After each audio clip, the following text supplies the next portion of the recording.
welcome back to another technical video. Today I'll be going through your question, answering it, and hoping finding that solution that you're looking for. Guys, remember to stay just a little bit crazy just like me and work through to that resolution. Now let's continue on.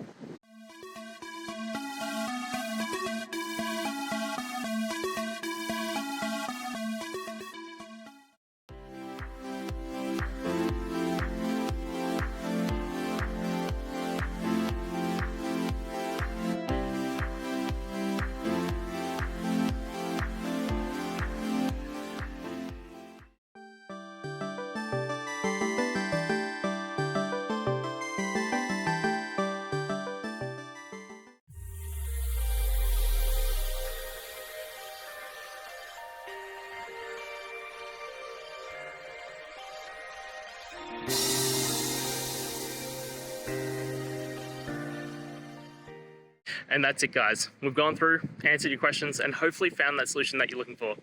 If we did, please hit subscribe. I'd really appreciate it. And until the next time you need technical help, I hope you have a good one.